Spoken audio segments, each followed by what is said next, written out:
বন্ধুরা আসলে অনেকেরই স্বপ্ন থাকে যে একটা ছাগলের খামার করবে, সেখান থেকে আসলে বাড়তি একটা ইনকাম হবে এবং তার সে হচ্ছে নিজস্ব চাহিদাগুলো পূরণ হবে। তো আমরা আজকে আসছি গাইবান্ধা জেলার গোবিন্দগঞ্জ উপজেলার তেহারা গ্রামে। তো এখানে হচ্ছে হাবু ভাই সুন্দর একটা ছাগলের খামার করছেন। তো এখানে তিনি কী জাতের ছাগলগুলো লালন পালন করতেছেন এবং তিনি কতদিন যাবৎ লালন পালন করে আসলে সফলতার মুখ দেখছেন এবং তিনি কী সমস্যার সম্মুখীন হয়েছিলেন, এই বিষয়গুলো হচ্ছে জানার চেষ্টা করব। তো হাবু ভাই আসসালামু আলাইকুম, কেমন আছেন? ওয়ালাইকুম আসসালাম, আলহামদুলিল্লাহ ভালো আছি। আচ্ছা, আপনি মূলত কি করেন ভাই? মূলত আমার হচ্ছে একজন ব্যবসায়ী লোক। আচ্ছা, দেখ সেই ব্যবসা প্রজন্ম আমি বাদ দিয়ে এখন আমি বকরি এবং গরু পালন করি। আচ্ছা, তাতে বকরি পালন করে আমি দেখলাম যে এটা খুব লাভজনক ব্যবসা। আমার এগুলো 2টা বকরির থেকে ধরো 100 বকরি লাভ আছে। কি বলে হাবু ভাই, প্রথমে কয়টা দিয়ে শুরু করছিলেন আপনি? 2টা দিয়ে। আচ্ছা, 2টা দিয়ে শুরু করে এখন আপনার খামারে বর্তমানে খামারে আমার 30-70টার মতো আছে। আচ্ছা, আরও হয়তো 20-30টা বিক্রি করছি। কি বল ভাই, এখানে আপনার হচ্ছে কি জাতের ছাগলগুলো আপনার এখানে? এখানে আমার ছাগল আছে ব্লাড বেঙ্গল।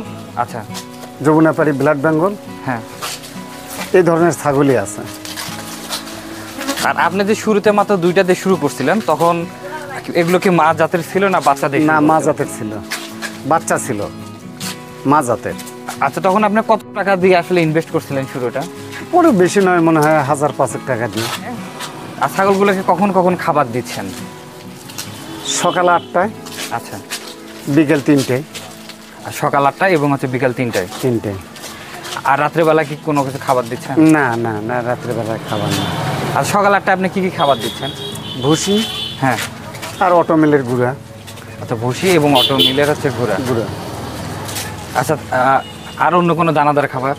না, অন্য কোনো দানাদার খাবার না, ফিট টিট এগুলো কিচ্ছু না। ভাই, আপনার এখানে দেখতেছি অনেক হচ্ছে বড় বড় খাসিগুলো আর কি, হ্যাঁ, এই যে এখানে খাসিগুলো দেখতেছি, এগুলো হচ্ছে আপনার খামারে কতদিন থেকে এবং এগুলোর আনুমানিক আমার ওজন কতটুকু হইতে পারে? ওজন তা তো 3 মণ লাভ হবে। আচ্ছা, তার বয়স 5 বছর। আচ্ছা, বয়স হচ্ছে 5 বছর। আর এগুলোকে আপনার একবারে হচ্ছে বাড়ি থেকেই বাসায় থেকে?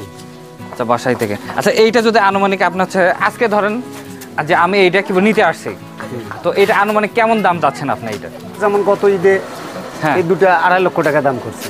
আচ্ছা, এই 2টা 2.5 লক্ষ টাকা। আমরা যদি আমি একটু খেদায় দিয়ে দেখি। আচ্ছা, কি বন্ধুরা আপনারা দেখতে পাচ্ছেন কিনা, হাবু ভাইয়ের এই 2টা খাসি মাত্র 3 বছর পালন করছে। আর 3 বছর পালন করার পরে 2.5 লক্ষ টাকা তিনি দাম চাচ্ছেন। এইটা কি কাস্টমার দাম করছিল ভাই? হ্যাঁ। আচ্ছা, কাস্টমার 2.5 লক্ষ টাকা বলছিল, কিন্তু আপনার তারপর হচ্ছে ছাড়েন নাই না।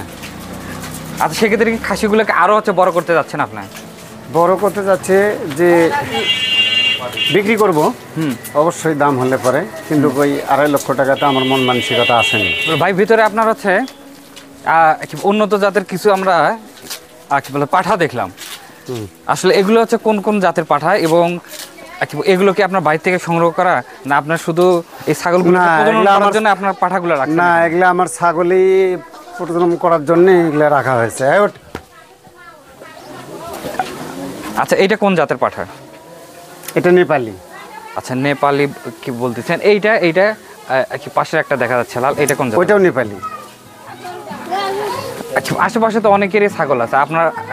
আপনার কাছে যখন কেউ ছাগল প্রজনন করতে আসে, তখন কি আপনি কি তাদেরকে আছে? অবশ্যই দেই যে এই বীজ বাহিরেও ছড়ে যাক, তারা ভালো মানের বাচ্চা পাক। আচ্ছা,